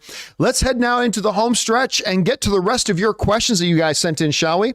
So where do we leave off? We left off with Steven. Thank you for sending that in, Steven. We're now going to pick things up with Wildebeest, who sends in a $20 super chat. Thank you, Wildebeest, for supporting us on that level, man. And Wildebeest writes, hey, John, here's my top 10. Number one, I'm assuming this is top 10 most anticipated. Number 1, Dune Part 2. That's number 1 for me as well. Number 2, Mission Impossible Dead Reckoning. Number 3, Aquaman and the Lost Kingdom. Number 4, Oppenheimer. Number 5, John Wick 4. Number 6, Shazam! Fury of the Gods. Number 7, Fast 10. I just, after Fast 9, I cannot put Fast anything on my list. I was really liking the Fast series. Anyway, let's get through your list. Number 8, True Love. Number 9, Asteroid City. A couple of people have been bringing that one up. Number 10, Barbie. Happy New Year. Well, thank you so much for that, Wildebeest. And yeah, let's talk about that for a second, Wildebeest. Let's talk about Fast 10. It is crazy how fast one movie can derail your enthusiasm for a franchise, because I never liked the Fast and the Furious. You guys know this. I never liked the Fast and Furious franchise through 1, 2, and 3. But 4, I watched 4. I'm like, this one wasn't bad. I actually kind of liked 4. And then 5 I loved, and 6 I loved, and 7 I loved, and hell, I even liked 8. I know a lot of people didn't like 8. That's fine. I had a lot of fun with 8, and I make no apologies for it. Had a lot of fun with 8. So I'm really liking the Fast and Furious franchise. And so I was really excited about Fast 9. Oh my God. It was so bad. It was so bad. Like everything they could have done to make that movie. It's like they sat down and said, how can we make this movie as shitty as possible? And they did it. And that breaks my heart because I'm a huge Vin Diesel fan. I love Vin Diesel. But they went so far off the rails on that one that it wasn't bonkers. It was stupid. There's a difference between bonkers and stupid. And it was just stupid. It was just stupid. And it was so bad that, look, am I interested in Fast 10? Sure. Of course I am. It's Vin Diesel. I'm going to be interested in anything Vin Diesel does for the rest of his career because he's Vin Diesel and I love him. But I would be lying to you if I told you I was excited for it. I'd be lying to you if I told you I was excited for it because I'm not. Interested? Yes. Will I watch it opening day? Absolutely. But that last one, if the last one is any indication of the trajectory of this franchise, I don't know. I hope they can salvage it, though. I hope they can. All right. Thanks a lot for sending that in, Wildebeest. And I'm glad you're excited for it, man. That's what's important, that you're looking forward to it and you're excited for it. And I hope it works out great for both of us. All right. Next up. Our friend Marie Seafring writes in, I'm looking forward to seeing Tom Hanks' new movie, A Man Called Otto, in January. From the trailer, it looks like a nice little character study like Hanks had done before, i.e. Larry Crown. I like that, by the way. Thanks. Again, we were talking about this a little bit earlier. You put Tom Hanks in anything, he's one of the greatest actors of all time. And so you put him in anything and I'll watch it. Unfortunately, I'm not hearing great things about A Man Called Otto. And I'm hearing that from a few people who are really big Tom Hanks fans. And so it makes me a little bit nervous. I agree with you. The trailers look really charming for sure. But again, I'm just not hearing great things about it. So fingers crossed, Marie. Fingers crossed. All right. Thomas writes, honorable mentions, Moonage, Daydream. I'm not familiar with that one. After Sun, Operation Mincemeat, Decision to Leave, Blonde.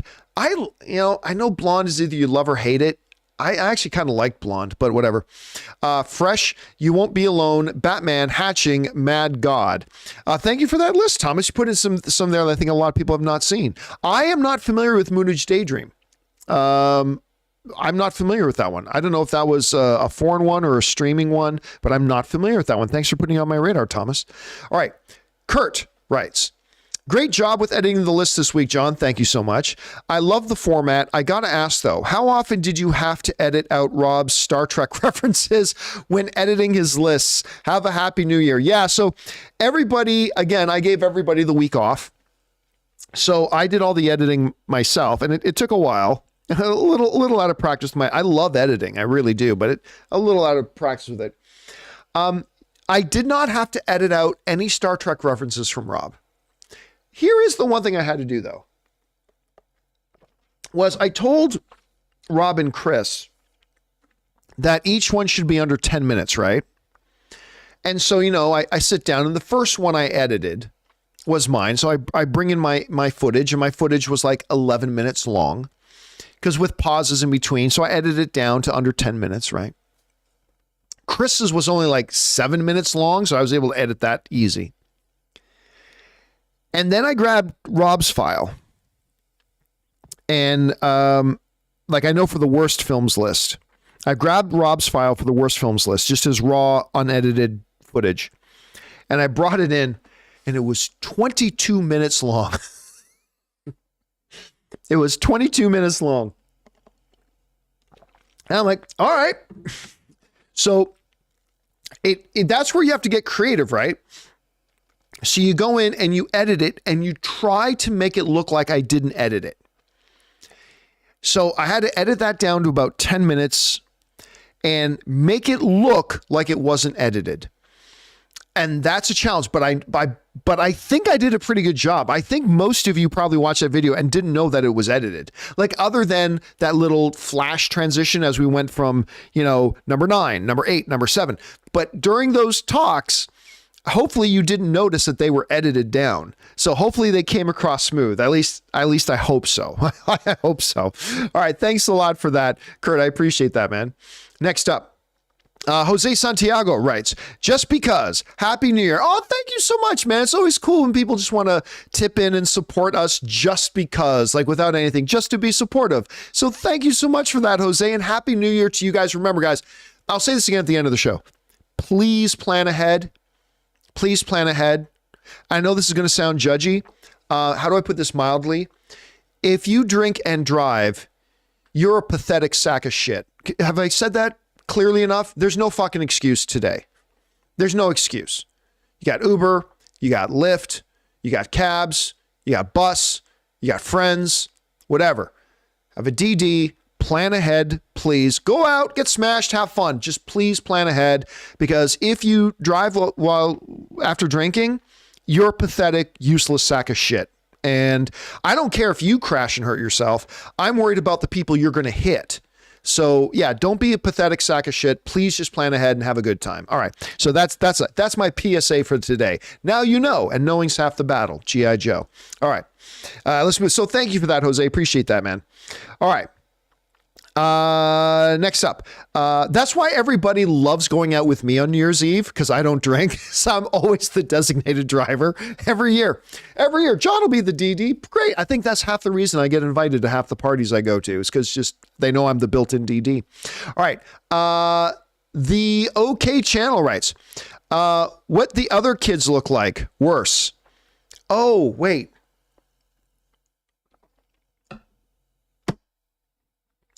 Was that from that sounds like the latest episode of Mythic Quest, or was it Avatar? Because I think that line might have been in both. You guys in the live chat, you're saying Avatar. Oh yeah, because when the kid was fighting with the Water Tribe kids, right?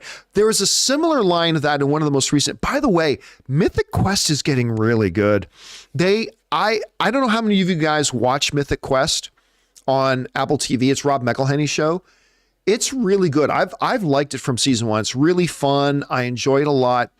But they just did this really great episode where it was a flashback episode of young Ian and young Poppy, with their environments that they grew up in. And by the way, our friend Sam Witwer appears in it as Ian's dad, a younger version of Ian's dad. Anyway, it was a really, really good episode. And, the young Ian got in a fight at school. And I think his mom asked him the same line, like, what did the other kids like? Anyway, something like that. But yes, that is probably the Way of Water one.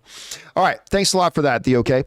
Jay Master writes, John, Marvel and Disney just officially announced Stan Lee, an original documentary streaming on Disney Plus in 2023. Yeah, I heard about, I actually got told about that a couple of weeks ago. Somebody mentioned that to me a couple of weeks ago, that they were going to be making that announcement.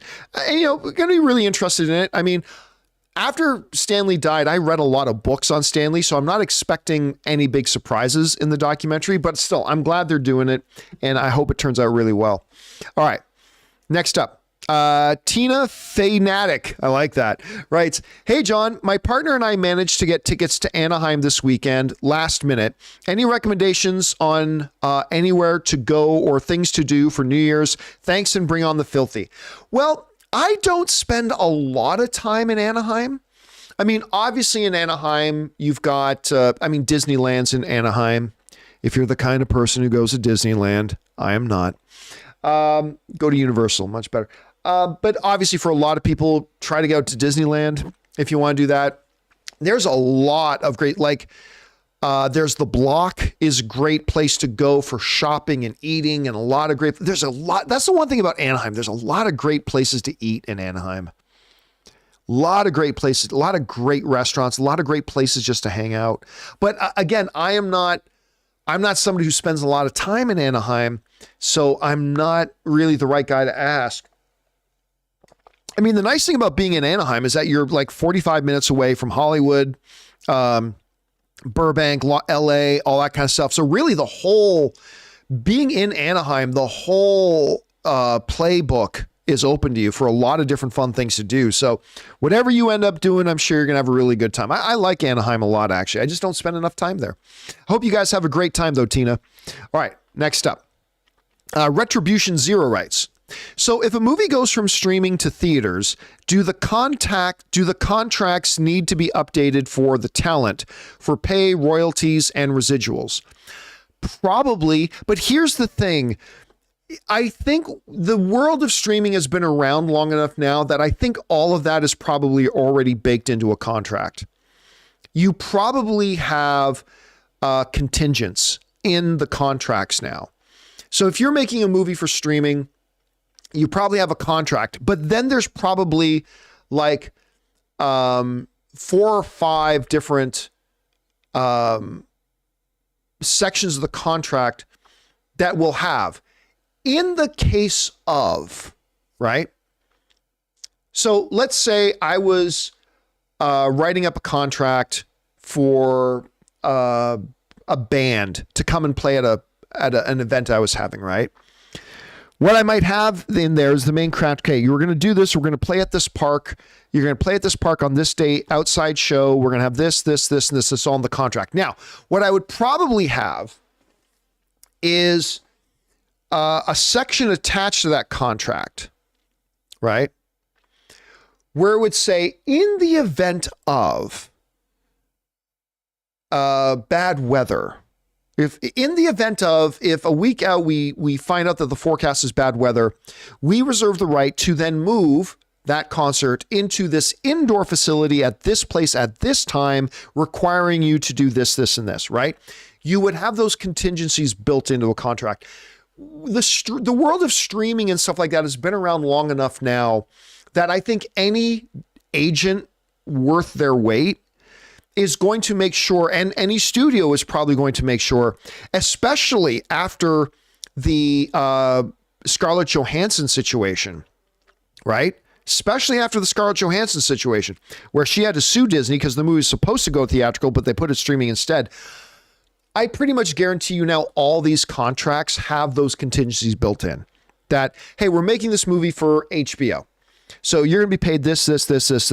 However, in the event of, at the discretion of the studio, we make the decision to move, instead of having it be in here, on here, then these terms will apply. So I'm sure that's probably all already built into it. Again, in today's world of streaming, you'd have to be a pretty useless agent and a pretty useless studio representative to not have these contingencies built into your existing contracts in today's world. So it's probably already in there. Great question though, man. All right. Let's see. The Mad Titan writes, Mama Mafia with Toni Collette sounds amazing. Also Renfeld. I want to be excited about Renfeld. That's of course the new Nicolas Cage Dracula movie. And Nicholas Hoult is the two Nicholases. I want to be excited for it. I can't get excited for it. Maybe the first trailer will do that for me. maybe the first trailer will be that thing for me that gets me excited for it, because I can't get terribly excited for it just yet. I want to see what the kind of tone of it is going to be, but we'll see. All right. Next up here, that was the Mad Titan. Shannon Brennian writes, third time in a row, the movie theater ran out of food. Opening night, Wakanda, no popcorn. Avatar on Monday, out of popcorn. Avatar today, out of food. What the hell? I'll tell you what, Ann and I went to go see, Ann and I the other night went to go see Puss in Boots. By the way, completely delightful movie. Go see Puss in Boots. I can't believe I'm saying that, but it's totally delightful. Go watch it. It's a good time at the movies. Okay, that being said, I decided I wanted to get some popcorn. They were out of popcorn. They were out of popcorn. I don't think I've ever been to an AMC theater and I've been to an AMC theater when they've been out of some stuff. I've never been to an AMC theater when they were out of popcorn. And listen, there is still a lot of supply chain problems in the US. Not just with the theater industry, I mean, as a whole, there's a lot of supply chain problems going on. And so this is happening. I remember we talked about this about 6 months ago on the John Campea Show. We did a big thing on it, actually. And we said these problems that are happening right now are going to cause problems down the line. And I think we're seeing that happening right now. So, yeah, it was really weird to say, hey, I'd like to get a popcorn. And then actually say to me, sorry, we're all out of popcorn. I've never heard that phrase, but there you go. So I don't think it's going to happen every time we go to the theater, Shannon, but I do think we as moviegoers need to be a little bit prepared that there may be some things they run out. I remember one time I went, they ran out of straws. Again, it was just a supply chain thing, but they ran out of straws. So I think we got to be ready as moviegoers for the next little while that maybe when you go, they might be out of one thing or another, but it is what it is. You know, somebody in the live chat is saying, Angel is saying in the live chat, don't these theaters just have one job? Here's the thing. You can have one job all you want. If there's a supply chain issue and they can't get it to you, there's shit you can do about it. I mean, it's just, you're shit out of luck.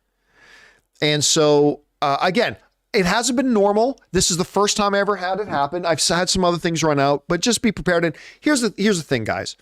Remember, that kid working the concession stand, it ain't that kid's fault. Like, nothing makes me want to punch people in the mouth. Like when I see somebody berating or giving a hard time to some kid working at a cash register who that is not their job. That kid in that cash register is there to take your money and hand you your drink. It ain't their job to coordinate supply chains with deliveries from the East Coast to here. It ain't that kid's fault. Don't be one of those people, please. Please don't be one of those people.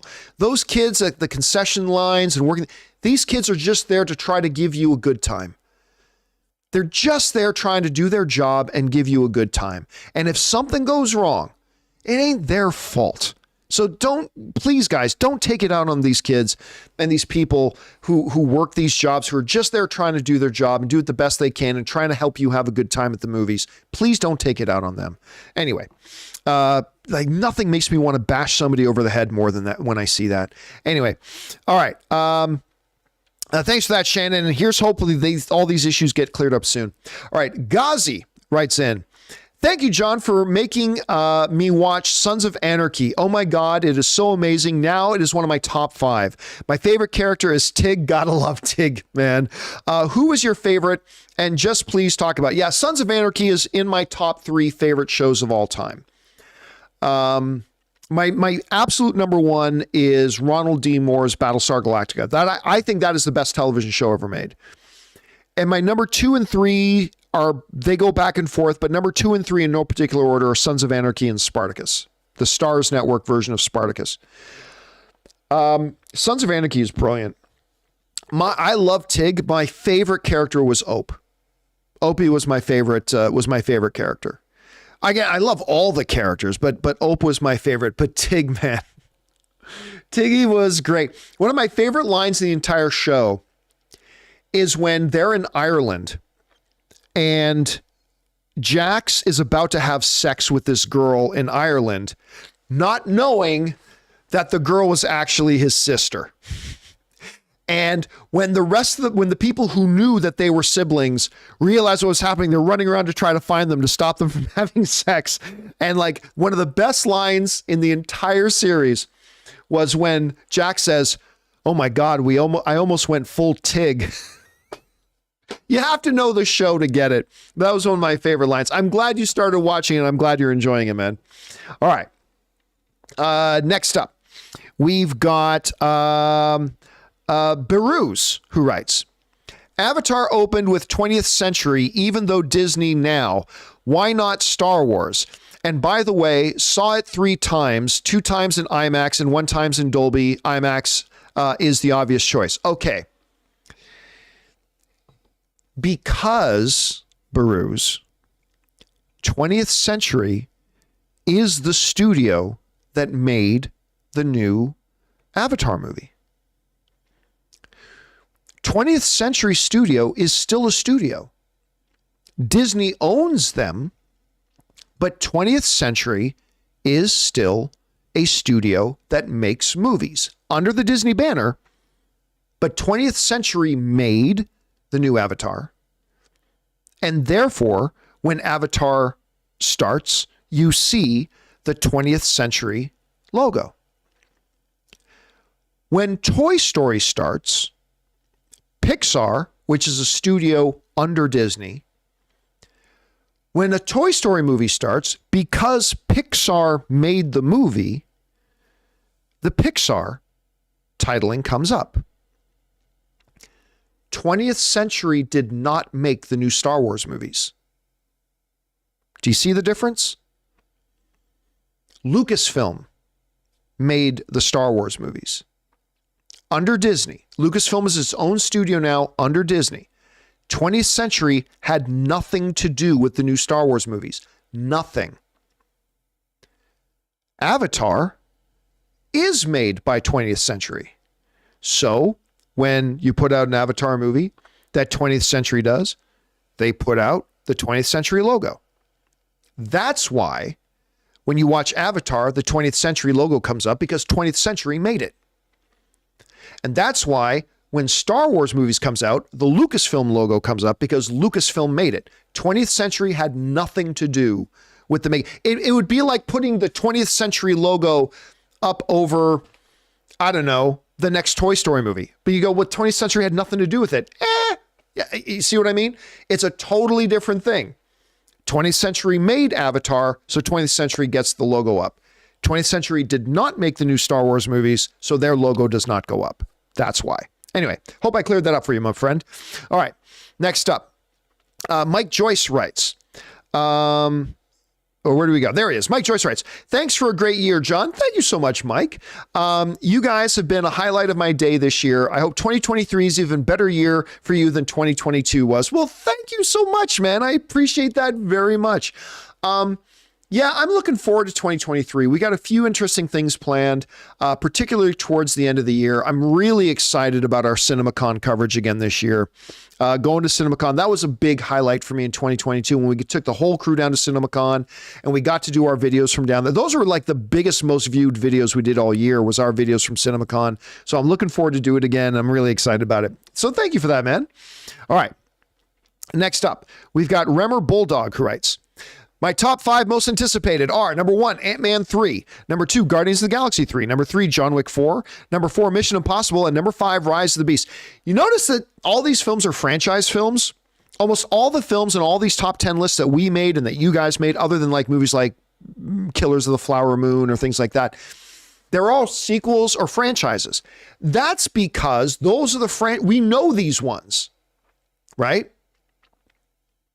It's not because there's nothing but franchise films coming out. Oh no, there's a whole hell of a lot of original films coming out this year, but we're excited for these franchise ones because we already know them. We're familiar with them. So we're looking forward to the next chapter. So that's why that, but it is coming up a lot. Anyway, thanks for sharing your list there, Remmer. I appreciate that. Curtis Lopez writes, My most anticipated films. Number 10, John Wick 4. Number 9, Elemental. I am really excited about Elemental. Number 8, Shazam 2. Number 7, The Flash for Michael Keaton. Number 6, Mission Impossible. Number 5, Creed 3. Number 4, Super Mario Brothers. Number 3, Guardians of the Galaxy 3. Number 2, Indiana Jones. And number 1, Across the Spider-Verse. Guys, again, if it wasn't for Dune, I would have Spider-Man Across the Spider-Verse as my number 1 most anticipated film. And I still stand by it. People still want to argue with me, and that's fine. I still stand by it. The best comic book movie of 2018 was not Infinity War, and it was not Black Panther. The best comic book movie of 2018 was Miles Morales and Spider-Man Into the Spider-Verse. I stand by that. I still believe that is the best movie, the best comic book movie that came out that year. One of the best movies, period, that came out that year. That movie is flat out unfreaking believable. Ann and I had a couple of friends over the other night, and we put on Spider-Man and the Spider-Verse because they had never seen it. And we were just, the glory of that movie. Cannot wait for this. They showed us like 15 minutes of footage of it at the last CinemaCon of the new Spider-Man Across the Spider-Verse. At CinemaCon back in April, they showed us like 15 minutes of footage of it. And it's every bit as incredible as the first film. I cannot wait to see this. But again, Dune just ekes it out by just a little bit. All right. Thanks for that, Curtis. And our final question of the day comes to us from the Mad Titan, who writes, overlooked movie of 2022 was a Korean film called Alienoid, 86% of Rotten Tomatoes, and has alien invasions and wizards using wire fu.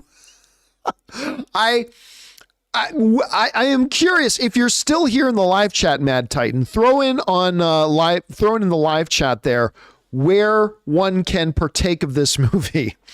Alien invasions and wizards using wire fu. If you're still here, jump in there and put where on earth you saw that, because I'd be very curious to know where to find that movie, because I myself have not heard of it. All right, guys, that'll do it for today's. Oh my gosh, it's not just today's. This is my last video of the year. This is my last video of the year. Wow.